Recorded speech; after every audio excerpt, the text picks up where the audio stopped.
Chestertown is my home. Born in 1955. Went through the public school systems here.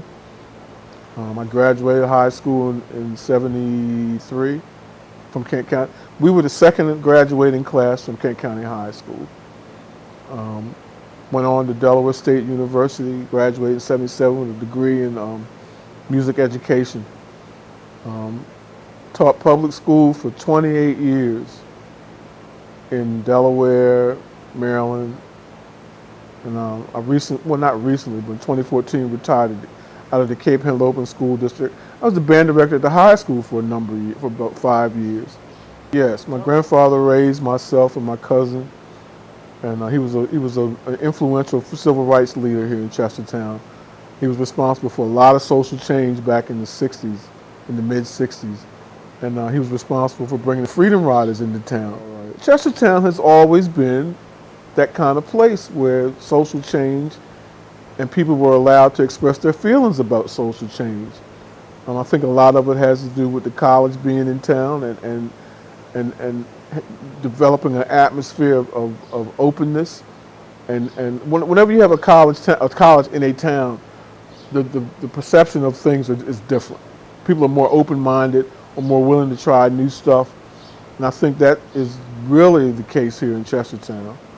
During that time in the 60s, I know Washington College was heavily involved in some of the social change that my grandfather was trying to bring about. I think over the years it kind of mellowed out. But with these recent incidents that they've had up there on campus, I think that spirit is coming back. It was founded on that with the Tea Party. I mean, that's all a part of that revolutionary, we want change atmosphere that makes up Chestertown. So having these expressions of change going on now with the Black Lives Matter movement, trying to make some sense out of all of that here in Chestertown is important and part of the history of the town. Well, when I first was running for office, it was a big part of me to first of all represent the 3rd Ward. I think sometimes a lot of people come into town council with the idea of one day becoming mayor or moving on to something else. But I wanted it to be known right up front that my intention was to represent that part of town because I always felt it to be underrepresented, in particular with the residents, but also with the businesses that are up on that end. What you find out, the businesses in the 3rd Ward are the places where the people who live here go and do their business. They have auto mechanics up there. There's some small restaurants. They have a liquor store, package store up there that's, in my opinion, one of the hottest businesses in town.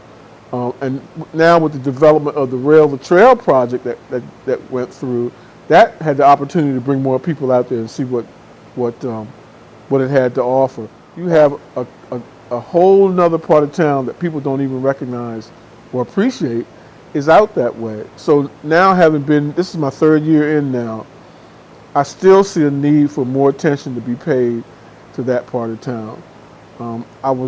I have to admit, I was against having the farmers market move out that way, mainly for health reasons. But the manager, Julie, did a great job managing and putting that thing together. And it turned out to be a great asset for that part of town. People were driving out there that hadn't been out there before and kept coming back. From what I understand, they were doing 300 and 400 people a week, and the vendors were making a little bit more money than they were making in their other location.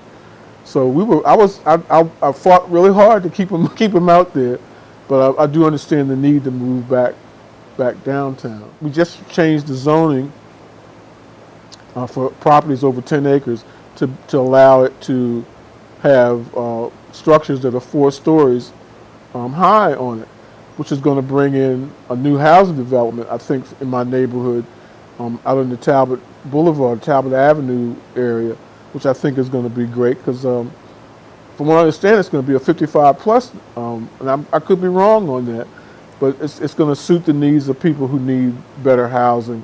The 3rd Ward, and then we have Coventry Farms, which is a beautiful neighborhood, Washington Park, which is an older established neighborhood, Hilltop, which is a working neighborhood, which is a nice set of townhouses out there, and they're getting ready to do work, refurbish Brook Meadow apartments.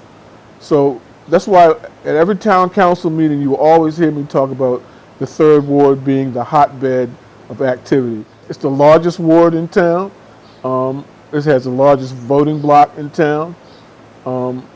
We are, by I guess I can say this, by mandate of the ACLU, however, we've been mandated to redistrict, which could possibly split that ward up into two, because I think we have twice as many voters in that ward than they have in the first ward. And so to bring about equity, there's a redistricting project going on right now and study to see how that area could be split up into two wards. Next year, our budget's going to be hit pretty hard, mainly due to the COVID effects over taxes and income and revenue.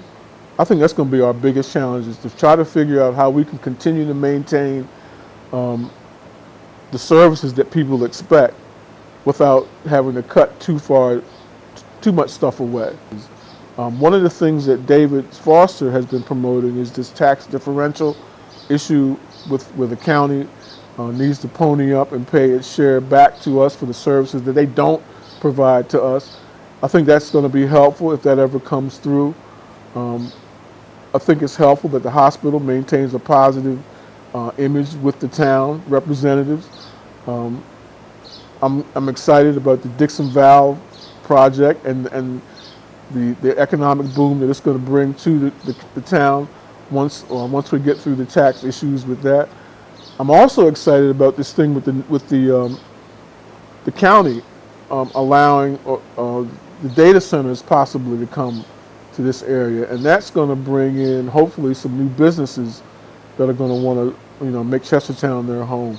But in order for this neighborhood to continue on and to grow and to exist in the future, it's got to be more than agricultural tourism and a place to come and retire.